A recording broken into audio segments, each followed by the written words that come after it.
Okay, good morning, everyone. It's my pleasure to welcome you to this session. My name is Jumoke Jagundokumu, and I lead IFC's work in fragile, conflict-affected, and forced displacement contexts in Africa.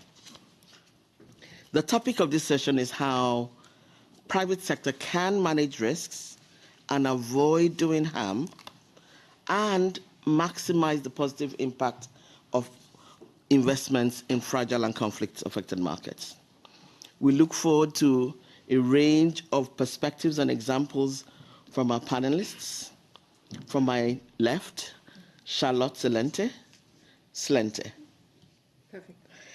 the Secretary General of the Danish Refugee Council, Fahine Aliboy, Managing Director Global Head of Multilateral and Development Banks at JP Morgan, Ibrahim Salau, Director of Health, Community Safety and Environment for Bua Cement Nigeria, and Frederick Tofel, Lead Coordinator Partnerships, Innovation, and Private Sector Development at the Africa Development Bank.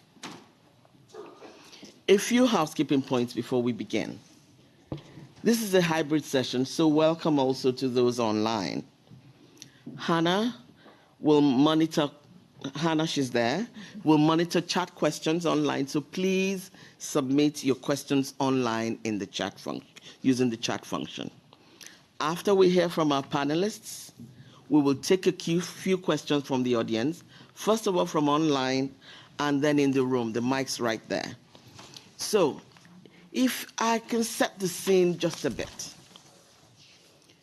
As we have seen at the forum this week, there is an increased focus on the need for private sector investments to help address fragility and facilitate sustainable, inclusive private sector investments and increase the local economic development in such sections of the country that are fragile. We must also be realistic that this comes with heightened risks. So it is important that we adapt tools and approaches to help manage and mitigate these risks through environmental, social, and governance and integrity assessments. Conflict sensitivity, as we call it, is important for responsible private sector investments to manage risk and avoid doing harm. This means when we put private capital into a fragile setting, we understand what the ripple effects of that investment will be, and we avoid exacerbating existing conflict dynamics. We also need to look for opportunities to maximize the positive impact of that investment. We can't do it alone, so we need to collaborate with partners and come up with innovative solutions to the issues at hand. The IFC is firmly committed to applying conflict sensitivity in all its work in fragile and conflict-affected situations. It's clearly outlined in the World Bank Group FCV strategy and was reinforced recently at the midterm review of that strategy. Together with Africa Development Bank, we have been trying to play a convening role in bringing different voices from civil society to private investors together to have a common approach to responsible investing in fragile contexts. I'll repeat, we cannot do this alone. We need different voices and experiences, hence this panel. So, let me turn to our panelists. Charlotte, I'll start with you. One of the focus areas of the Danish Refugee Council is on economic recovery with financial inclusion and market systems. How can investors and private sector companies think more proactively about building peace and resilience in these FCS contexts as they are emerging from crisis? Thank you very much, and thanks for the opportunity to participate in this panel. First of all, I'd like to say that private sector engagement is very badly needed. I mean, the fragile countries that we're talking about here are basically characterized by the fact that they receive very little private investments into them. So, I mean, development investment and benefits that are transferred from relatives abroad are the major sources of income for those countries. So we really need to look into how we can attract more private sector funding. It carries a potential of actually contributing to peace building in many different settings. And it actually has a potential to also leverage new resources that we should be looking into, new actors and new approaches. But what we see at this moment is that the efforts are still a little bit scattered. It's still a lot of piloting taking place with many different streams and many different forms of private sector engagement. And I think we need to find the good models and build on these best practices and really bring something to scale. What the private sector needs to understand is that you cannot sit down and wait for, a framework of a legal environment and institutions and infrastructure being built in these fragile settings. You need simply to start while things are imperfect. Because if you wait until things are perfect, you will wait for a very, very long time.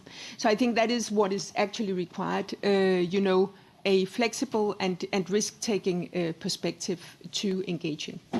Secondly, I think it's also important that a number of the private sector actors actually take a longer-term perspective.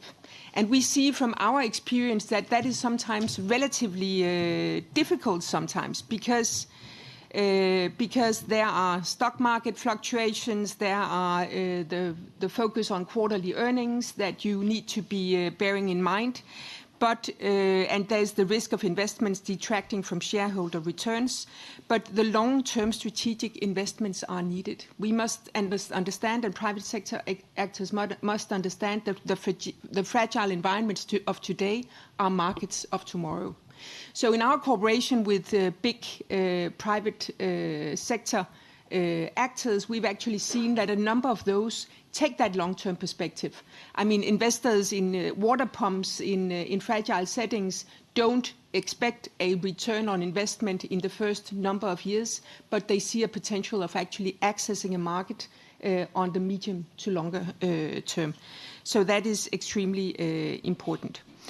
Then, I mean, there must be a focus here on willingness to invest in high-risk areas. And when I mean high-risk areas, it's also out there in the hard-to-reach areas in different fragile settings where it can be security-wise difficult and where the conflict scenarios are unknown to many. And you basically need to engage in those settings in a very intelligent way with a lot of focus on the conflict sensitivity, and we'll come back to that a little bit later. And you can ask yourself where, as a private sector company or a private sector actor, would you need to start? And if this is sort of a new market for you, you might not want to start right away in conflicts and in countries at war. You might want to start in countries that are sort of mobilizing themselves out of conflict into stabilization and development. That is where we see that it's easier for us as an organization actually to attract some of those private sector engagements. Iraq, that is mobilizing itself into more stabilization. There we can see that private sector is easier to engage. Kenya and Jordan are other countries. So those are sort of some of the issues that I would address. So don't wait for perfection. Have a long-term view, and maybe start with slightly slightly easier countries.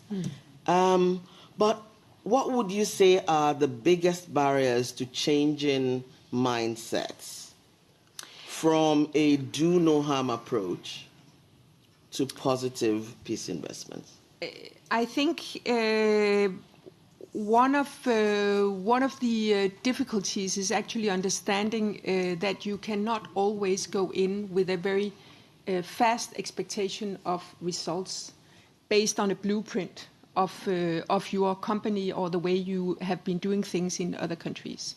So you actually have to move much closer to the local communities, to the local settings that you work in, and start with creating a bottom-up approach to actually the social impact you want to deliver as a private sector actor. And that actually needs to deal with, yes, who are the people we are working with, and how do we actually build that bottom-up approach in terms of being very, very, very interested and focused on what is the problem here, and how are we best going to solve this problem with a conflict sensitivity lens, so that we do not only don't do any harm at the local level, but actually can contribute to peace. That requires very serious conflict analysis. And sometimes as a private sector actor, you might not really know where to start. But fortunately, in many of these fragile settings, there are already a number of organizations involved. I mean, you have humanitarian organizations like ourselves who are working very remotely and work with that conflict sensitivity lens and with that conflict analysis. You have the whole UN system and the international development system working there, and who understand sometimes better than the private sector who enters what are the sensitivities here and how do we work with them. So the bottom-up approach is, and an iterative approach is very, very needed to not only, I mean, to be able to contribute to a transformative process out there. The dynamics between funders and beneficiaries is shifting. I mean, there is an approach in many countries that we do not like colonialism or anything that resembles it. And the sort of the traditional way of coming in as a funder is a no-go these days. So you also need to go to the local context, to the local actors, understand their context, and work on their premise to sort of pass that barrier that we are seeing in development work today.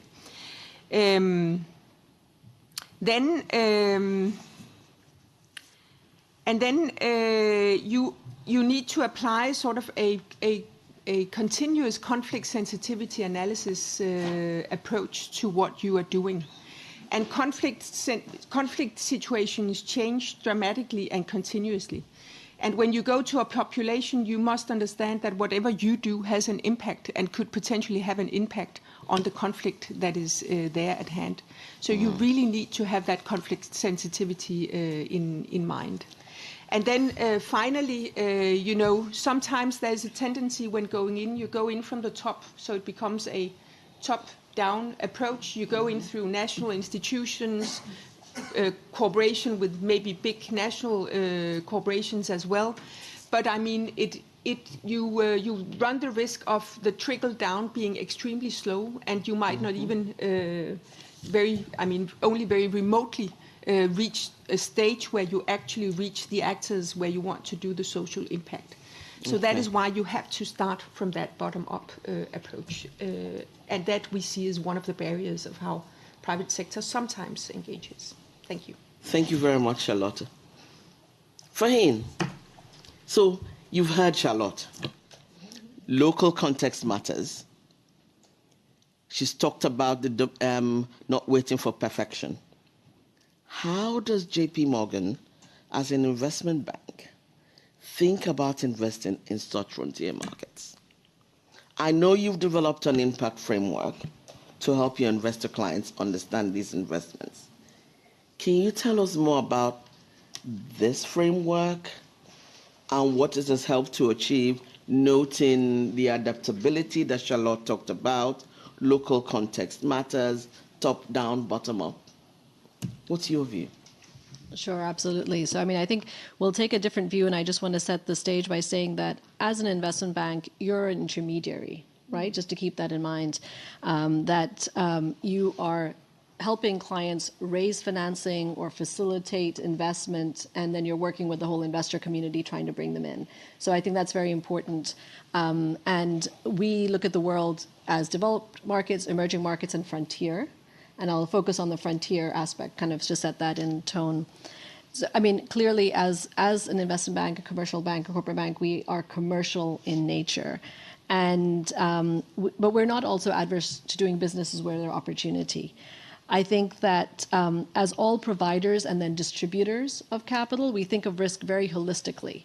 There's credit risk, there's market risk, there's distribution risk. I think KYC, the integrity risk is very, very important. And as you mentioned, it has to be monitored on an actual basis and a real time. But then on the other hand, you also have, as you noted, to look at the opportunity. You have to look at the scale and the possibility for ongoing business, right? And I think that's you don't want to do one-offs. When you enter a country, you want to have multiple transactions. You want to have a multi-product approach and make sure that when you make the investment to engage, you can stay there for the long term and do multiple things. And I'll speak a little bit more later about specific cases if you'd like, but I think about the impact framework. About 4 years ago, JP Morgan launched a development finance institution, and I was heading that at the time before taking this role. And there was a very specific agenda in setting up that impact methodology, which, by the way, was informed by IFC's AIM. So we had signed an MOU with IFC beforehand and kind of taken the principles of AIM. And I think one of the biggest principles, Jamoke, if I may, was a gap assessment. Because when you go into looking at impact, you have to know what the gap is up front. And so there are certain investors that want to solve for that gap, and there are others who do not. But for those who do, they at least know that if access to water is X and these investments could take it to Y, they can put that into their rubric and framework. So I think that the impact framework and the DFI was set up to really achieve three things. One was to do more in emerging and frontier markets and bring that framework as a positive indicator, a leading indicator to do that. The second is that I think many companies, private companies around the world, are realizing that we exist within these global frameworks and agendas. They're the UN SDGs. They're the Paris Climate Accords. Nicely, they both have 2030 targets. And for firms that like to have targets, it was very good to say, listen, we want to help contribute to those targets. So that was kind of a framework that we used. And then I think the most important part is to bring in our investor clients. How do we make them comfortable coming into those transactions? So with that framework, I think we've done now almost 60 transactions as development finance structuring agent. And we really hope that today they say there are about 35 trillion of ESG-focused assets in the investor community. 1.5 trillion of that has an impact, kind of view on it. And so if we can kind of bring those metrics, those KPIs, and the reporting to these investors, we're hoping that those that are motivated to do more in these type of markets can do more. Interesting. So during the understanding the business, taking it to where the opportunity is and integrity matters, I'm going to take you up on your wanting to give me examples. So give us some examples of where this has worked. We know you've done significant business in Nigeria and Iraq. Charlotte mentioned Iraq, which have been affected in one way or the other by conflict. Can you tell us more about how you think about managing risk and taking decisions in such a context? No, perfect. I'll speak to both Iraq and Nigeria, and both of these way predate the JPM development finance institution, and that's not necessarily been involved here. But I think to some of the points that Charlotta, you raised, JP Morgan began engaging with Nigeria in 1960. And the Nigerian, at independence, at the Nigerian textile mills, that was, I think, one of the first things that was done. It was nice to chat with my Nigerian colleagues on the history there. And it has been the dollar clearing bank for the Central Bank of Nigeria since 1974. So this year we're celebrating the 50th anniversary of doing that. So I think the business in Nigeria has been continuous, and that's one of the learnings, right? To be there through thick and thin. And we have an on-the-ground presence in Nigeria. There's an office in Lagos. I think it has 12 or 15 people, but people are there. They understand the context.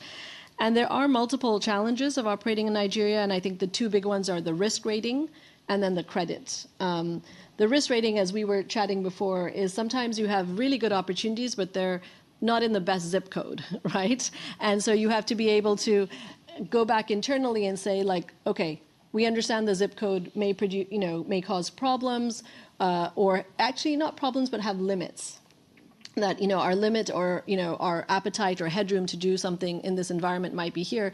But look, these are very good credits. These are the people we can work with, and let us do that. And what was also interesting to speaking with the person who heads our office there is I said, what happened when there was violence in the north? And how was that handled when there have been scandals in the past? And his point was to get ahead of it, to keep people updated, informed, real time, and secondly, to be very clear that, look, this is happening thousands of miles away from where the economy functions and works every day, right? And business is going on in general. So I think the lesson from Nigeria, as we'll see, is really that continued presence, the relationships, becoming a trusted advisor. I think that, when the Sovereign Wealth Fund of Nigeria was set up, JP Morgan gave advice there. There was a whole market solution for the energy sector. That was another pace. So, stay engaged in those things. And then on the ground presence. And in that vein, JP Morgan is opening an office in Cote d'Ivoire this year and is planning for Kenya. So, and obviously as a decent sized presence in Johannesburg. So that's kind of that situation. I'll be shorter with Iraq. I think what's super interesting is that this was a situation in 2003 when the war was coming to a close. There was a big push, especially by the US government, to say, let's reconstruct, let's rebuild. And one piece that someone like a JP Morgan could help with is on the financial kind of reconstruction, like building the lanes and the highways of finance, right? Not to do anything much more in reconstruction than that. And ironically, the government sent out an RFP to set up a trade bank of Iraq, TBI, and we responded, and we've been engaged in the country ever since. We thought trade was a really good way to start. The country obviously has natural resources to sell to the rest of the world, and that basically responded to the needs of the country.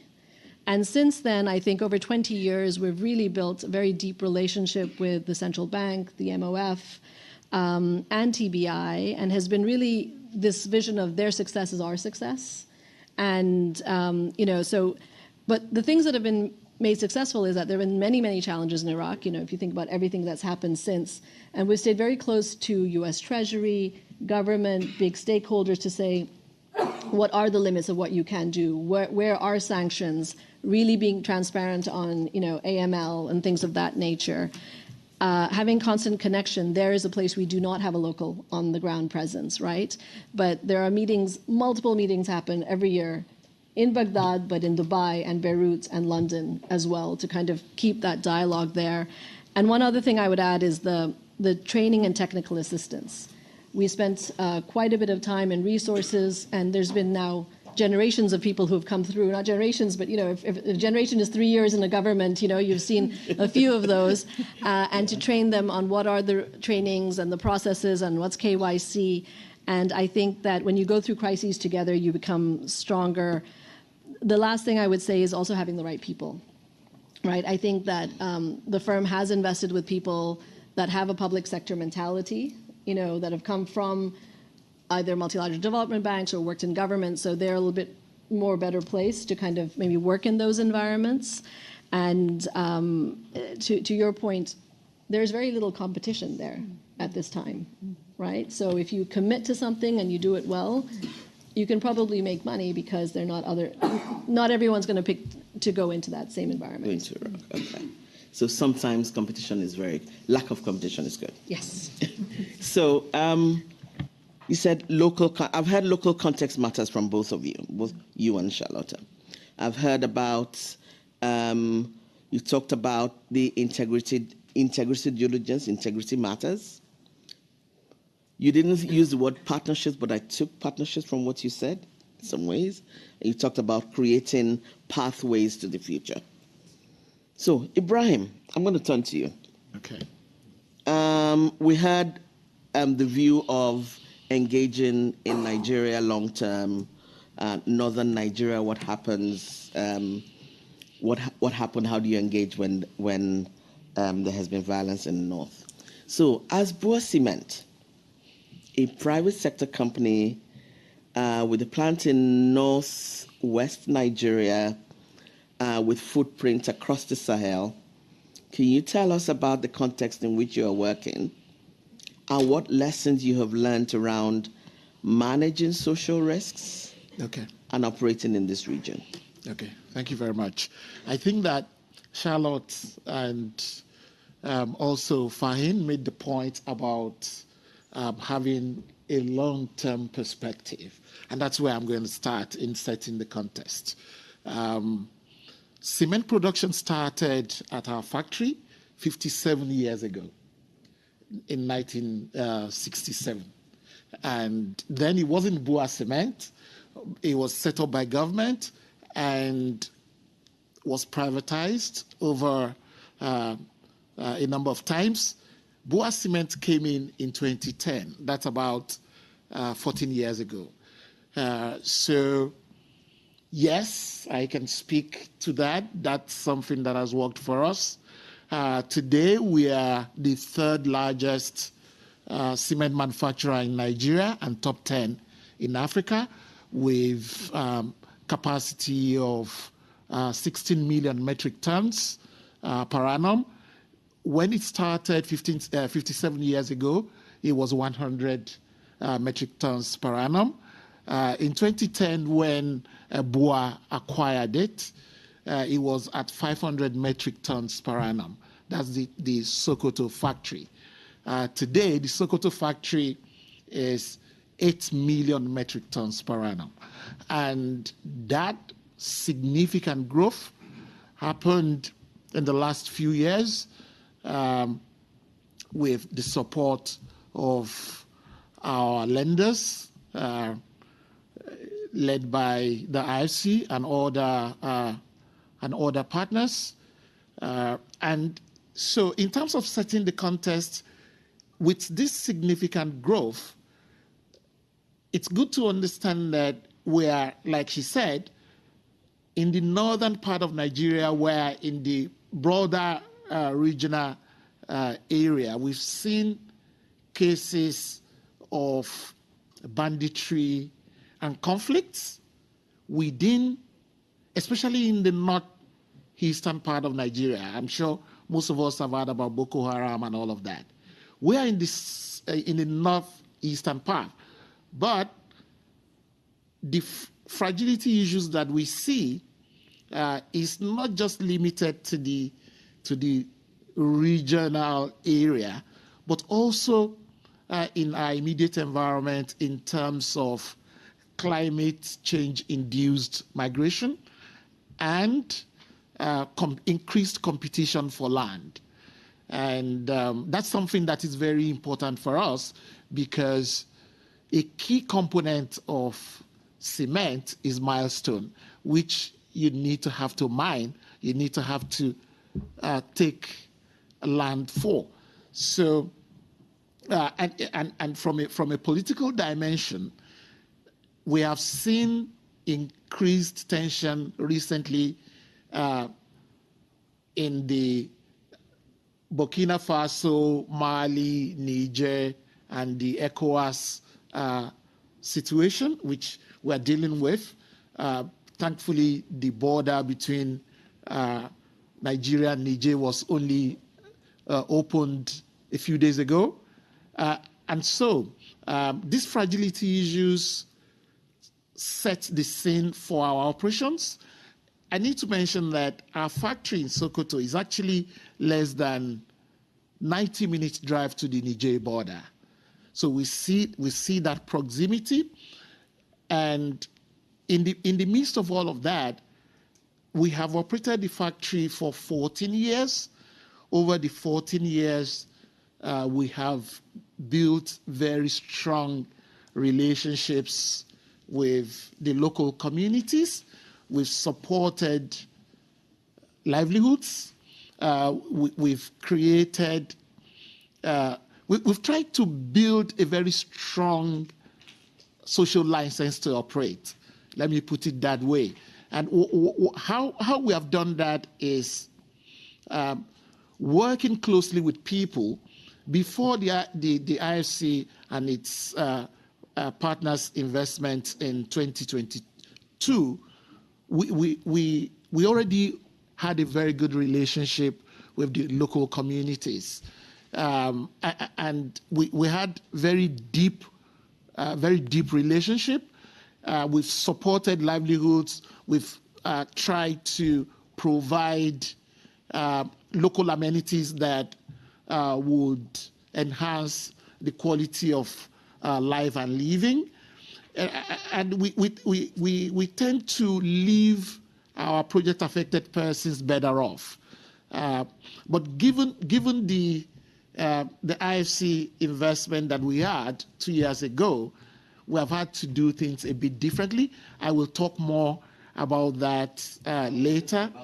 Yes, I will talk more about that. But in terms of setting the context, I think the key point is that, yes, where we're located in the western parts of the country is relatively settled. A lot of the conflicts that we see and banditry that we see happen around the fringes of the neighboring states and Niger. Okay. So essentially, your site is not conflict affected, but you are impacted by the wider conflict, which could impact part of your pathway to clients in the Sahel.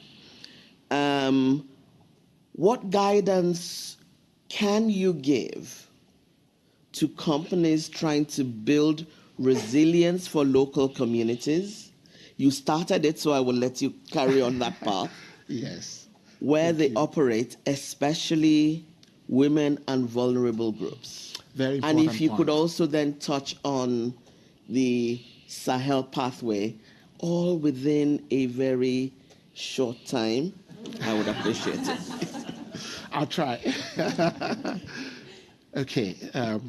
Building resilience for us is about giving the people a voice. So we've had a very good relationship before the IFC investment.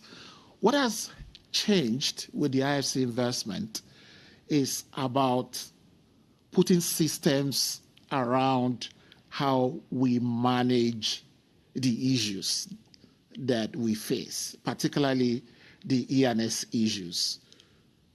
So we have a good relationship with local communities. Now with the systems approach, we even have a better relationship because now we're able to pay more attention to very important but salient issues like vulnerability. That's really important in the north. Identifying vulnerable people is really key in northern part of Nigeria where the society is largely very conservative. And so it can be a bit more challenging giving people, women, for example, the opportunity to hear their voices. And one of the things that we have done of late is to, for example, hire a female grievance officer who is able to then meet with women, who now has access to women, something that is very important. For example, that allows the women to have a say in how they are compensated for, say, lost assets during involuntary resettlement. So that's something that is helping us build resilience. And yes, you're right, we're relatively in a safer area, but one of the things that helps us, that one of the advantages of the efforts that we're making is, especially in dealing with fragility, is about gathering information. So we tend to hear, like I mentioned, a lot of the conflicts happen in the border areas. We are right in the middle of the town. So we tend to hear about issues very early on and tend to then put measures in place to ensure that the possibility that we're affected is less. And more importantly, is the ownership that we have secured with the people. Because I mentioned that we've been in this area for 57 years. We are closely integrated with the local economy. And so the people see us as really part of them. I'll give you another example. Before the IFC's, very short, okay, and the last one. Before the IFC's investment, when we conduct our limestone mining, we preserve graveyards. We do that, and people, just come and visit these graveyards. However, with the IFC's investment, we now do that in a better way, and now we secured access to the graveyards. A cement manufacturing place is an industrial area where access should be restricted. So now we have restricted access, and these areas are fenced. So that's an example of how we continue to deal with communities and continue to secure resilience, which we think that in any event that we become more affected, we will use it. With the resilience we're building now will really help us deal with that when our situation, hopefully not, but if it becomes worse. Okay. Thank you very much. I wish we had more time, would have taken more stories from you, but I need to move to Frederick. All right. So, Frederick, you've heard what everyone has said. Long-term view, can't wait for perfection. Integrity matters, local context matters. Creating a pathway to the future. We know the issues are also involve climate, land, and all that. Being a trusted partner matters. Early information, handling situation and issues quickly and early, and giving the vulnerable groups or trusted groups a voice. How is Africa Development Bank building a conflict-sensitive approach in its private sector operations in transition states? Yeah, thank you very much, Jumoke, and also thank you for everyone for basically already highlighting what the conflict-sensitive approach is. And I think to give a little bit of context, the African Development Bank has been the first development bank that actually institutionalized the fragility approach. Our first strategy was adopted in 2008. At the time when our headquarters was temporarily relocated in another country because there was conflict in our main country. So it's something that is really part of the way we see things, that we know it's something you cannot ignore. It's like you need to deal with it. And so at the time, the emphasis was very much on the do no harm approach, and this applying it then to public investments more than anything else, because at that time there was no a recognition in the international community that you could actually do business in these other countries that we refer to as transition states, or then here the frontier markets. When you wanted to do that, like what is it you can do? Now.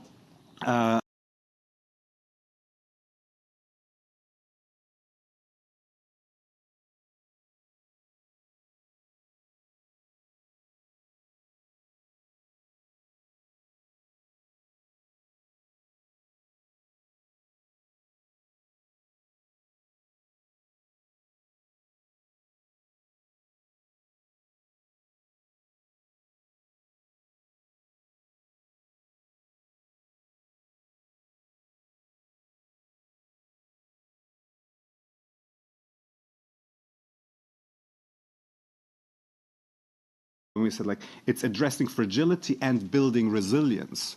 So this was a very conscious shift for us conceptually how we were looking at it, because you need to build resilience, you need to invest in resilience, and this is now when we see, for instance, the example that Ibrahim has just shared with us.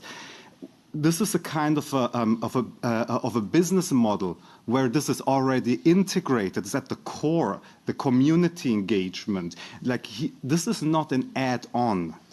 Because all too often the way we have approached these things is like you do your work and then afterwards you apply a conflict sensitivity dimension and you have a checklist and you want to make sure. Now this is part of the business model actually there. So it's part of the investment strategy, and thereby it also reduces the investment risk. It increases the chances of success. And I think shifting this is so important, and this is why also for us we are now increasingly looking at identifying, therefore, the opportunities for such investments from that angle at the beginning. So it's no longer an afterthought, because the most important thing is that actually you do have this communities around you that benefit from it.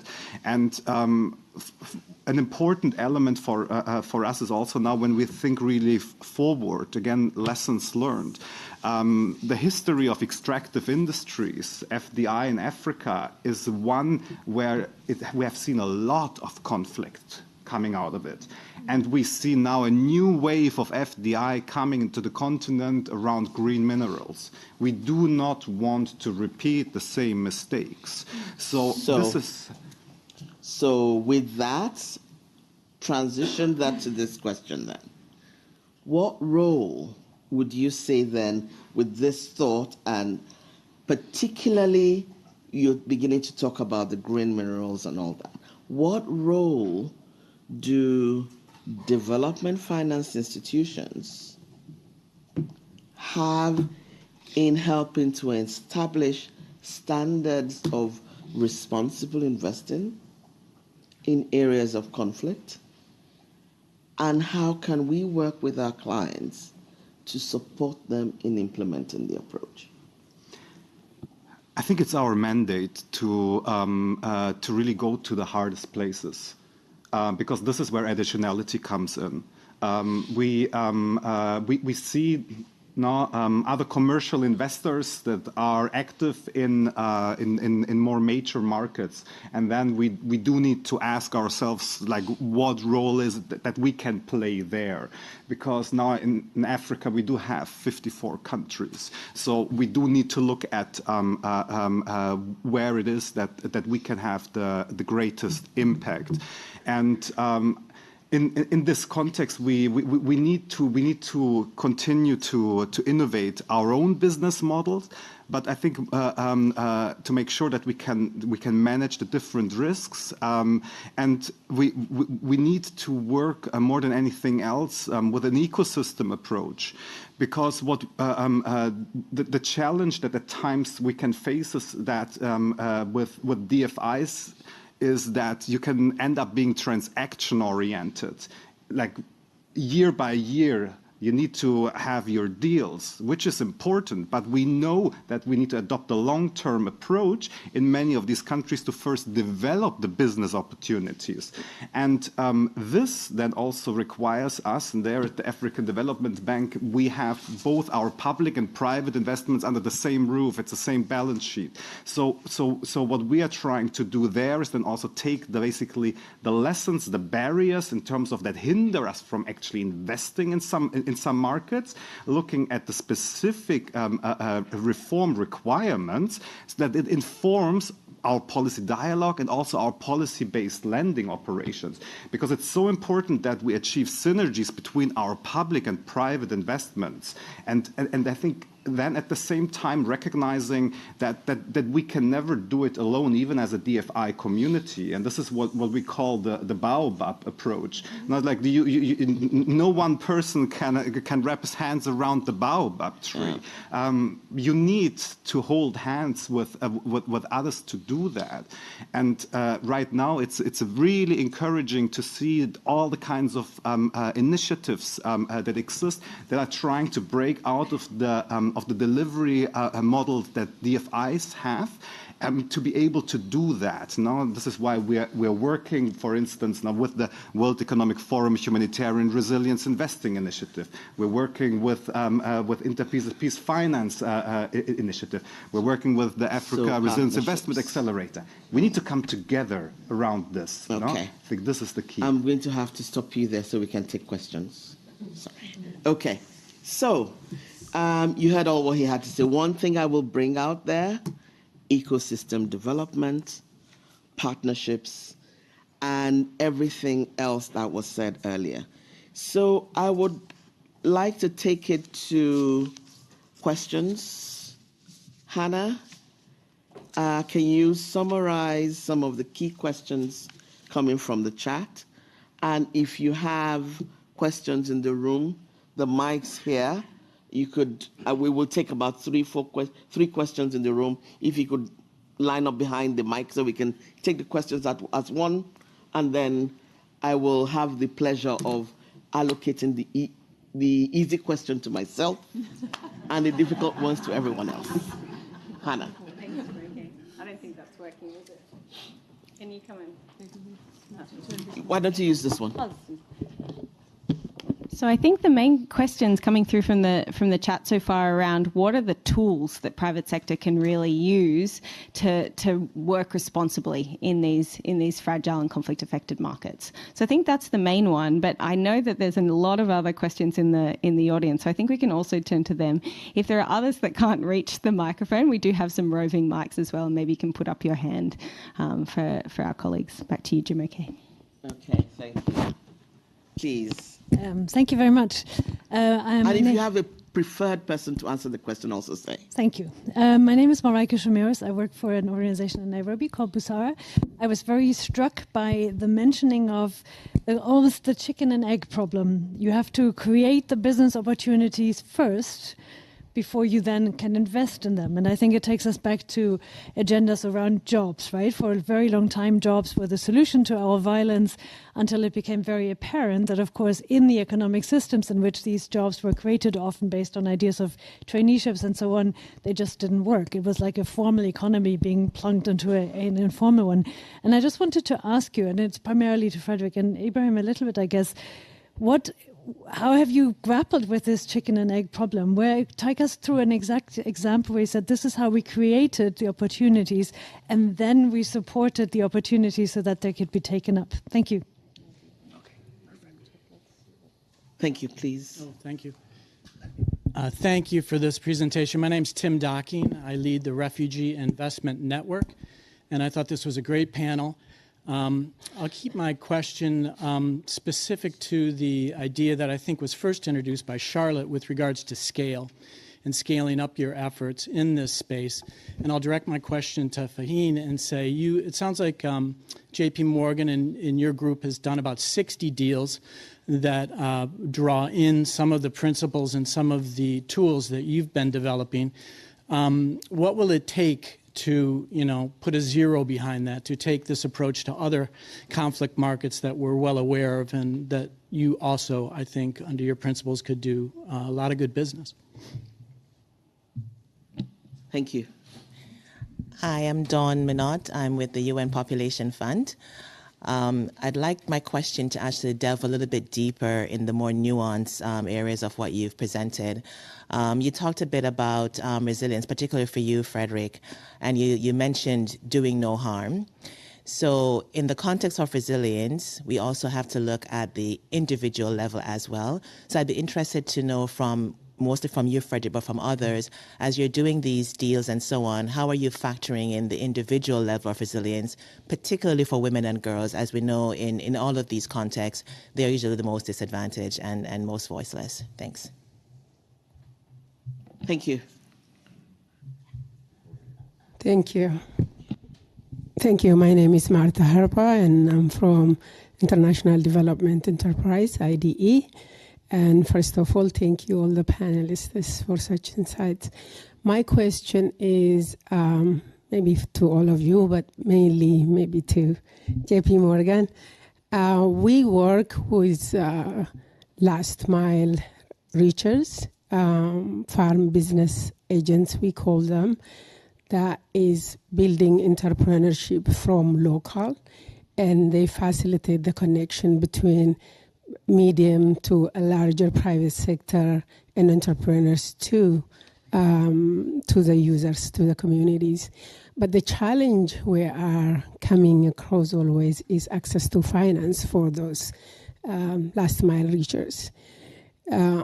My question is, particularly when it comes to women, all the criteria and parameters are different. So my question is, what is your company or all of you from your side doing to facilitate that and kind of make the criteria a little looser for those people to access finance? Thank you. So essentially, access to finance for bottom of the pyramid? Correct. Okay. Thank you. Last question. Thank you. My name is Vivian. I work for British International Investment, a DFI of the United Kingdom. My question is for Mr. Ibrahim. If you had a magic wand, what would you like DFIs to be doing in addition to what we do to support the private sector? Thank you. Okay. So, Fahim, you have your questions. Don't worry, I'll take one of them off you as well. I'll join you in one of the questions. Okay, perfect. So if you can start. Yeah, no, I'll absolutely do that. So just thank you for your question on that. And that's what I get asked every day, because 60 deals would never cut it in a place like JP Morgan. Just being very clear that these are impact-focused deals. These are not all in fragile countries, right? But it's to bring the impact ecosystem. And when the DFI was launched in the roadmap, it was very clear that the only way you can scale it is to make it a industry utility. So the way that green bonds were developed also by JP Morgan, other institutions, then they created, got a secretariat, ICMA, et cetera, to then run the principles. A lot of initiatives have been set up by firms, industry actors, but you only come to scale when the whole industry adopts it. So we actually have launched last at the annual meetings and at COP an impact task force that is basically has 40 to 60 members right now. They're all bringing in their input. They meet. There's some that meet on a biweekly basis, others on a monthly basis. And at the spring meetings, we're going to release the draft of those impact principles, and then by the end of the year have the full set of principles. So when something like that is adopted by the broader market, that's when it gets scale. No one firm or even a couple of firms often can get to that. And then what happens is, so the downside is that when you keep it in-house, you can have the 100% market share of doing it. When you put it out to the market, you have to fight for your market share. And that is, we're at the point that we're keen to do that because you want the pie to be bigger. Yeah, so to add to that, I was going to say 100% of 10 is 10, but 10% of a million, you know what that is. Yeah, so, exactly. And I was also going to add to that to say the ecosystem development that somebody had mentioned earlier is very germane to a lot of this, and tying that to the question on access to finance for bottom of the pyramid, individual level of resilience. We need to scale, and scaling it will come down to the question on tools. And Frederick, I think you're ready to answer that one, right? I can see you smiling. And jobs. So Frederick, if you can start with that, and then I'll come to you, Charlotte, to add. Yeah. Now, just quickly on the topic of tools, I think we also lesson learned is, doing this kind of work, fragility, resilience, this is much of an art as it is a science. because we have really been through a lot of checklists, and they can bring you only that far. So I think therefore also tools, the question is like who's asking also for tools for which purpose? Because Ibrahim needs a different kind of a tool than basically a European that comes to work in Nigeria. So this is also where basically it matters, not like from the perspective of an investor, basically what kind of knowledge they have. So I think we need to be just mindful that there is not the one perfect tool that can cover it all, because every context is a bit different. But I think we have these principles in terms of what it is that we should be doing, that we need to focus on.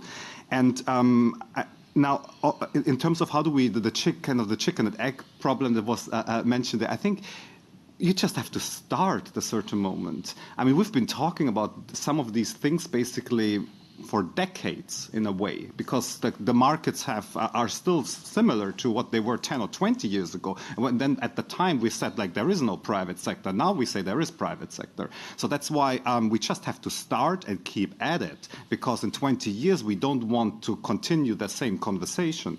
And so that's why for us we are now piloting this in northern Mozambique with partners, where we actually want to say there aren't investments from our side happening, but now let us go in and basically an Ibrahim-like business model from the beginning, an investment strategy like that, so that then in 2-3 years we can actually invest.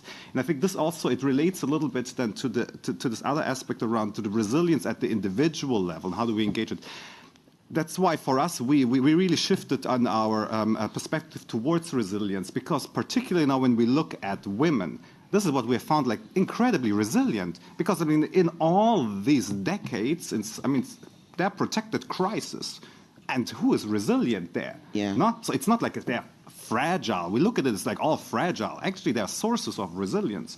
And so this is then when we created dedicated financing facilities that just target women and to help them. And I think for us right now, where we see a significant opportunity is really around the entrepreneurship agenda, because that agenda places basically the individual at the center. No, it says like, and we know there are successful or promising entrepreneurs anywhere. Frederick? And so this is a little bit the approach. Yeah. Thank you, Charlotte. If I'd like you to jump in a little bit on that question.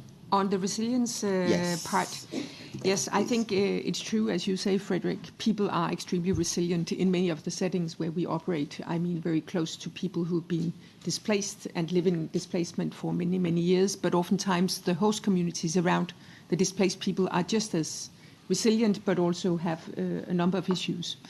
What we face, and talking here about partnerships really, is that the people want to sort of harvest the peace dividend, and peace dividends is all about social impact for people. It's about access to livelihoods.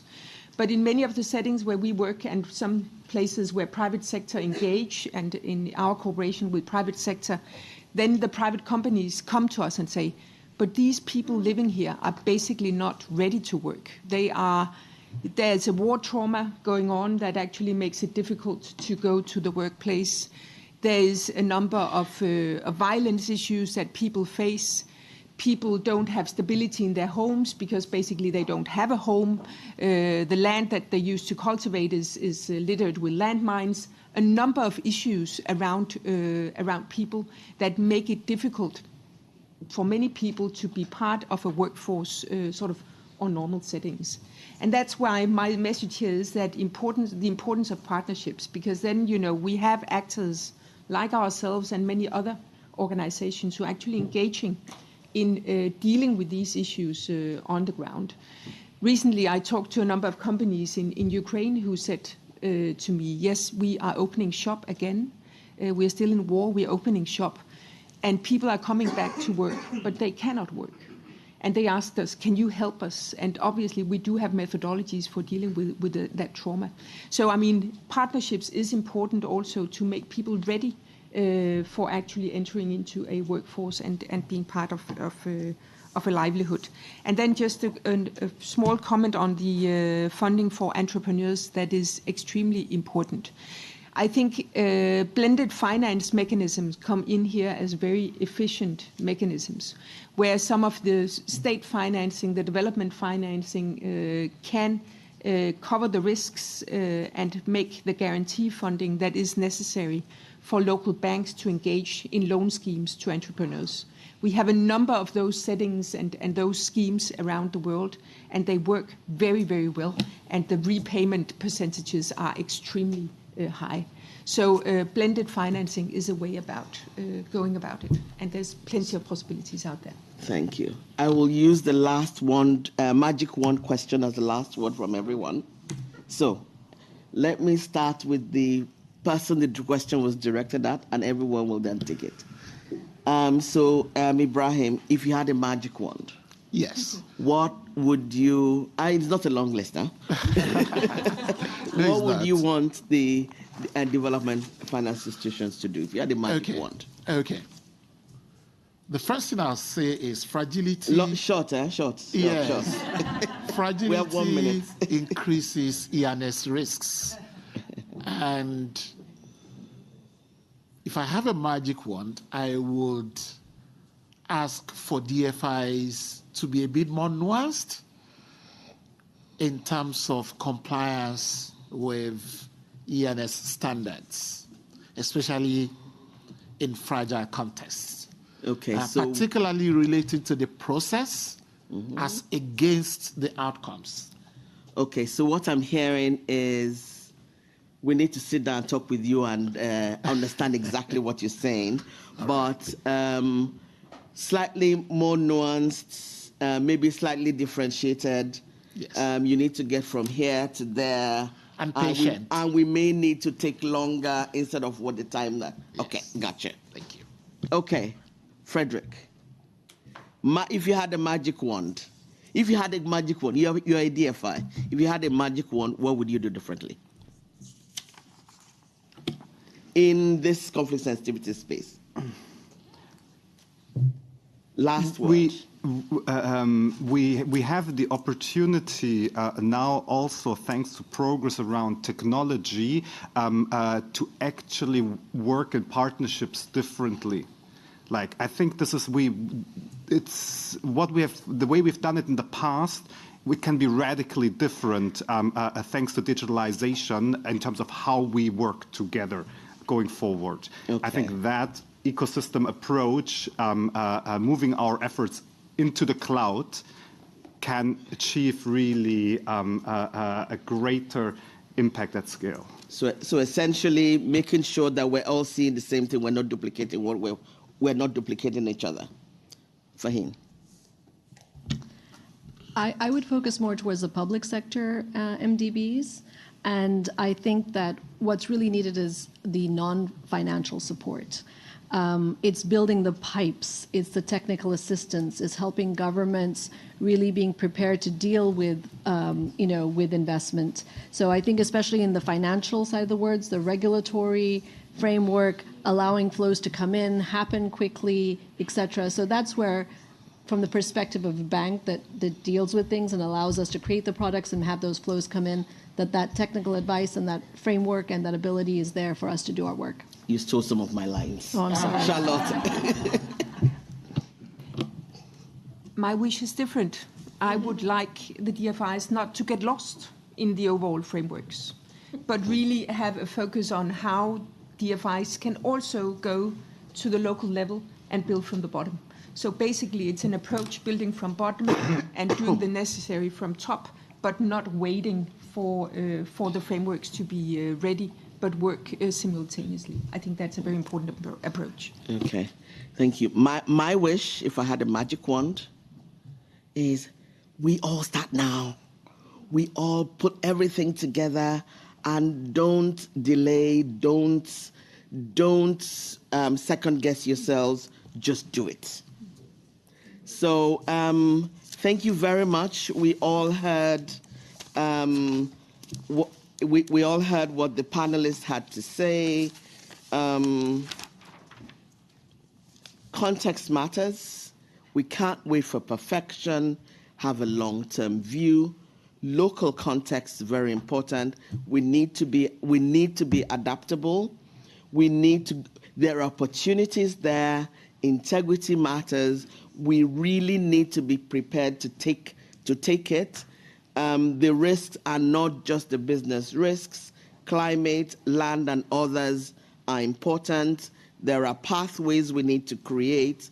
We need to develop a joint view. Partnerships. Thank you very much.